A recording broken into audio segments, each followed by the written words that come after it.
Hey everybody, this is Joe Pace with Icewater Yoga, and I'm recording the first ever live podcast here for the Clutch podcast. And I'm changing up the format a little bit.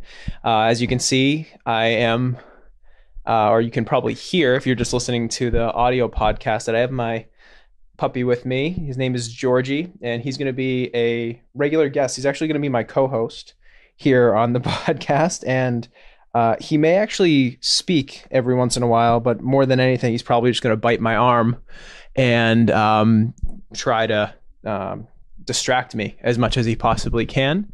Right now, the vet or the dog trainer has asked me to attach him to my belt loop while I work. So right now, he's attached to me at the hip, literally. And so he's not going anywhere, and he's going to be my co-host. All right, so that's one change. The other change is we're going to be posting these on YouTube. So I'm currently recording the video podcast here. So hello.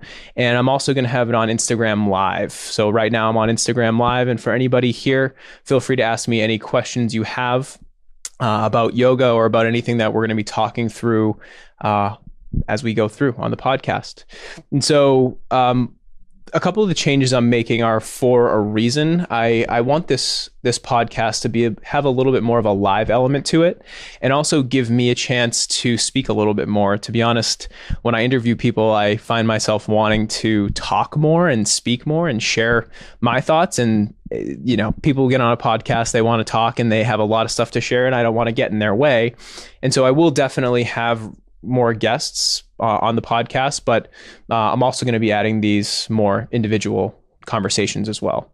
And so this will be released on our podcast channel, wherever you get your podcasts, for Christmas Day. So this will be the special Christmas episode. I don't have an outfit for Georgie, unfortunately. He does have his new harness on, and he has his classic red, white, and blue collar. So in American fashion, oh, look at this guy. He just wants my attention right now, but you can't get it, dude. You're only you're only gonna lay there for today, okay? All right, so this is our Christmas episode, and so I already talked about some of the new changes in the format of the podcast.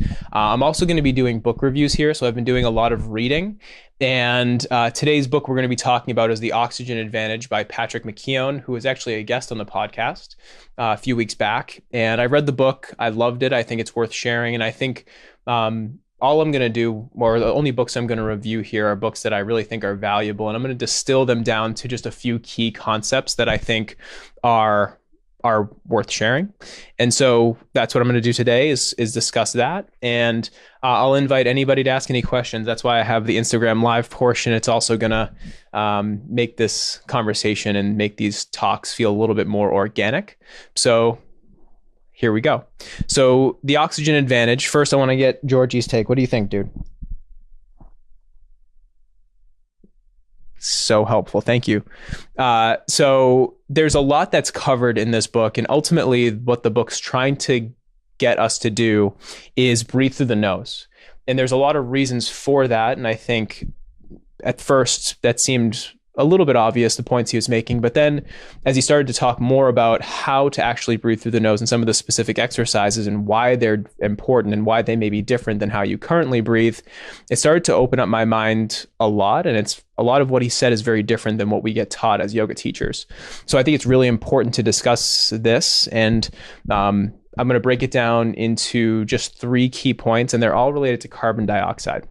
And so not to get too scientific, but what Patrick's saying in this book is carbon dioxide is something that gets sort of treated like the enemy when we're taught about breathing. And if you hear some squeaking, that's just Georgie biting on his green monkey toy. The CO2 idea is that we want to exhale all the CO2, get the bad out, breathe in the good, breathe in the oxygen. And so that's actually, as tricky as this is and as counterintuitive as this is, it's actually counterproductive to exhale forcefully and inhale forcefully. Because what's happening is we're exhaling too much CO2 and we're inhaling more oxygen than we actually need. The point he makes is that your blood is already pretty much saturated with oxygen, 95 to 99% saturated. And so the problem isn't getting oxygen into the bloodstream. It's about releasing it from the bloodstream into your muscles. And that's actually a vital role CO2 plays. So when you're exhaling too much CO2 or you're exhaling out the mouth, that big classic yoga exhale, at the end of class, you're inhaling through the nose deeply, you're exhaling out the mouth deeply, very commonly. And so when you're doing that, you're actually exhaling too much CO2 for the most part.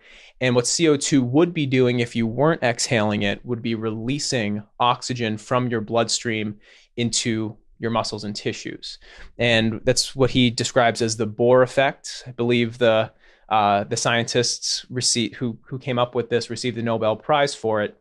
And it's actually pretty old science. It's been known for a while that hemoglobin in our blood releases oxygen in the presence of CO2. And so when we have carbon dioxide in the bloodstream, it makes it easier for the blood to release oxygen to our tissues. And that's actually what we want. That's why we're breathing when we exercise. We want to release oxygen into our tissues and get rid of the CO2 that's already there.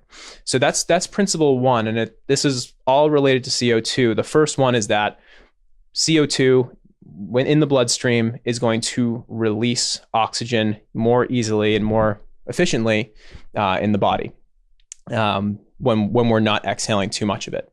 So the second point is actually related as well. Not only do we want the blood to be released from the bloodstream, but we also want it to be received in the body. And so when the oxygen is released from our hemoglobin and our red blood cells, we also want our airways and our blood vessels to be dilated. And that's exactly what CO2 does as well. It dilates the airways, it dilates the blood vessels so that tissues can actually receive the oxygen released by the blood. And then finally, we have our blood pH, which is regulated by CO2. And when we actually overeat and we have an overconsumption of processed foods, we tend to overbreathe to release carbon dioxide as acid. So when we have a super acidic diet, the pH in our blood drops. When the pH in our blood drops, we tend to pant, we tend to get lethargic, and the body just doesn't feel right. And so we tend to pant, overbreathe, release CO2, which is released as acid to bring our bodies back to neutral in a more alkaline state. So he recommends eating alkaline foods, fruits, vegetables, which is a really common health practice advice, but also the ability to breathe light and breathe through the nose is going to be able to regulate your pH in your bloodstream as well. Okay, so ultimately all this stuff comes back to breathing through the nose and also developing a tolerance for CO2. And so by developing tolerance for CO2, you're able to actually make your body perform a lot better and have a lot of these systems work better, a lot of the stuff that we were just talking about. And so a really simple exercise to do is what he shares called light breathing, or more specifically, he calls it breathe light to breathe right. And so really all you're doing, let's see if Georgie can do this. He's going to breathe through the nose. Can you breathe through the nose, George? Oh, you're going to hold your breath. Okay, good. Thank you. So basically what he's suggesting you do is start to breathe normally with one hand over the chest, one hand over the belly, and just breathe normally, letting both hands rise and fall equally. And so as your hands are each rising and falling equally, you're starting to lower the amount that each hand is lifting from your chest and from your belly.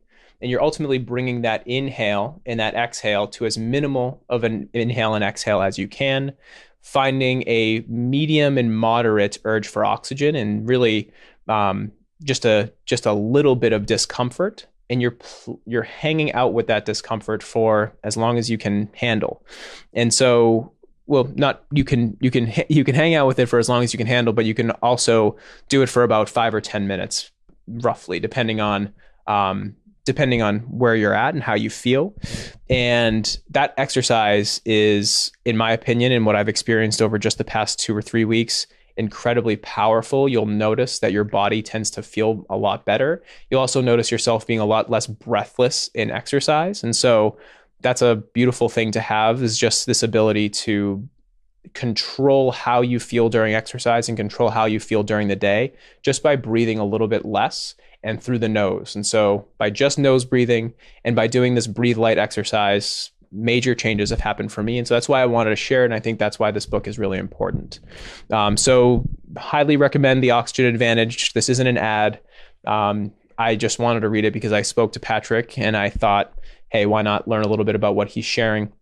It's an incredibly powerful book. And I think I just glossed over a lot of the just basics here. There's so much more in it for you to learn if you're interested in breathing and starting to rewire your thinking about how to breathe in any physical practice you're doing, and especially yoga, because yoga is really about that deep, long, full breath.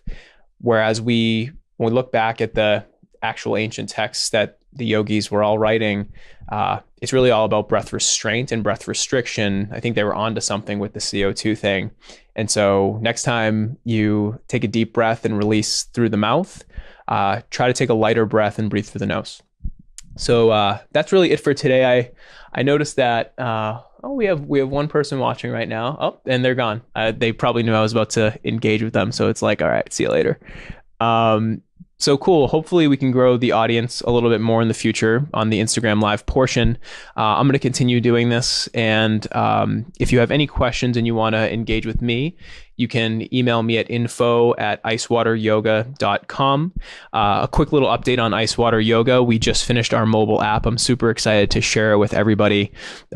We're just getting into app stores now, and we're going to be doing some alpha testing. So if you're listening to this podcast, you can be an alpha tester. Just download the app. Email us at info@icewateryoga.com. We can set you up with everything you need, from potentially a discount, but also letting you know what the alpha testing program is all about.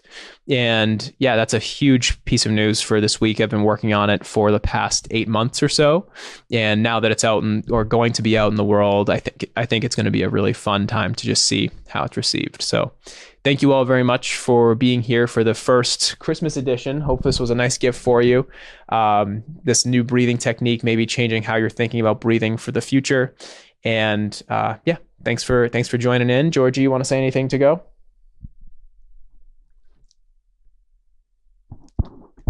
Super helpful, dude. Thank you. All right. See you guys soon. Thanks.